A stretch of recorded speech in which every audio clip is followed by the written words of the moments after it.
Bonjour et bienvenue sur Rubber & Steel, la chaîne pour tout savoir sur les montres.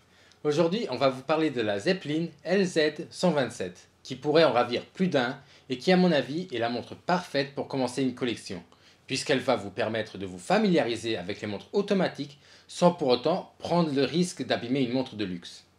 Mais avant de parler de cette Zeppelin, je voulais vous dire que vous nous avez vraiment agréablement surpris en nous faisant passer les 100 abonnés avant Noël. Et on vous remercie pour le soutien que vous nous apportez. Donc on a décidé de vous défier une fois de plus pour voir si cette fois-ci vous serez encore au rendez-vous. Et le défi, c'est de passer la barre des 200 abonnés avant le nouvel an.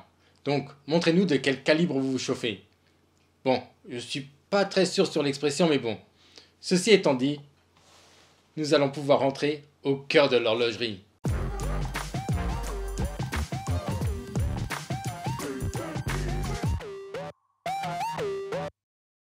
Cette Zeppelin vient à l'achat dans cette petite boîte grise avec une bande argent en son centre sur laquelle on va retrouver le logo de la marque.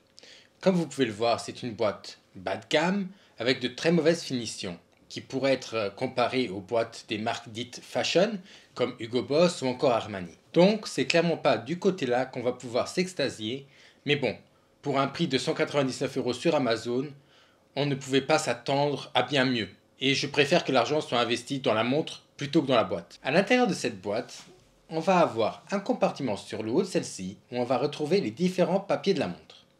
Maintenant, admirons la montre de plus près. Comme vous pouvez le voir, cette montre a un cadran blanc et des chiffres en couleur or, qui sont assez imposants.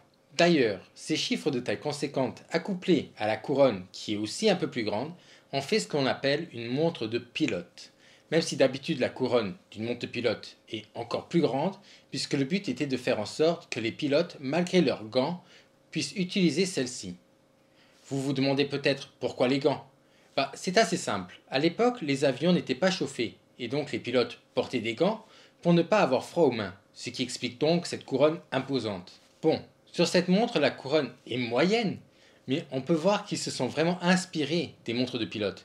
D'ailleurs, cette inspiration est logique et va avec la marque, puisque Zeppelin est un mot allemand qui fait référence au dirigeable, comme celui que vous voyez à l'écran, et qui peut être apprécié sur la montre à 12 heures, ce qui montre que l'aviation fait partie de l'histoire de la marque et explique le design de la montre. De plus, quand on parle du design de la montre, on peut dire que pour son petit prix, on va quand même avoir une montre avec son propre style et qui ne va pas essayer d'imiter une montre de luxe. Donc, un très bon point pour cette montre.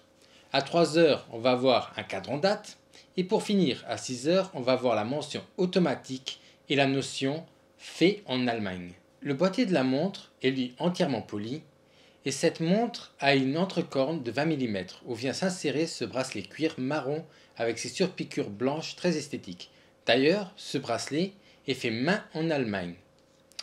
Et de plus, elle vient avec une boucle Ardillon simple où on y voit le Z de Zeppelin. Information importante que j'avais oublié de vous dire avant de passer à l'arrière de la montre. Cette montre a un diamètre de 40 mm et est très agréable au poignet. À l'arrière, nous avons un verre minéral comme à l'avant qui vient nous montrer le calibre de la montre.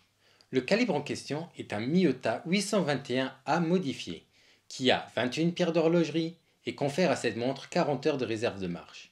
Et comme vous le voyez, la montre a un rotor et donc c'est une montre automatique qui va se recharger avec les mouvements du poignet. Voilà, le tour du propriétaire étant fait, nous allons pouvoir passer à la couronne et à ses fonctions. Sa position initiale, la couronne, va vous permettre de remonter la montre comme ceci. D'ailleurs, je trouve son son au remontage très agréable. Écoutez par vous-même.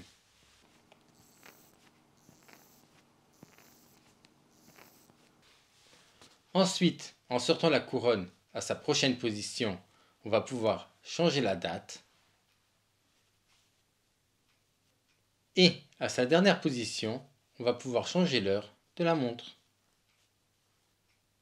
Bon, ce qu'on peut dire sur cette montre, c'est que pour moins de 200 €, vous avez une montre avec laquelle vous pouvez entrer dans le monde de l'horlogerie automatique et qui a un design travaillé. Ce qui est assez surprenant dans cette gamme de prix. Donc, pour un petit budget, je ne peux que recommander cette montre qui ne va pas être des plus précises sorties de boutique, puisque celle-ci qu'on vous présente roule bien à au moins plus 45 secondes par jour. Mais pour ce prix, rien de plus normal. D'ailleurs, cette montre est portée régulièrement depuis au moins 4 ans par la personne qui nous l'a prêtée pour cette vidéo et n'a pas encore eu de problème, ce qui est aussi très important à souligner, puisque quand on est dans une gamme de prix aussi bas, on peut se poser des questions sur la fiabilité des garde-temps et des mouvements se trouvant dedans. Je dirais donc qu'avec ce garde-temps, vous en avez pour votre argent. Ceci conclut notre présentation de la Zeppelin LZ127. Si cette vidéo vous a plu, n'hésitez pas à liker et à vous abonner, et dites-nous en commentaire ce que vous avez comme idée pour les prochaines vidéos.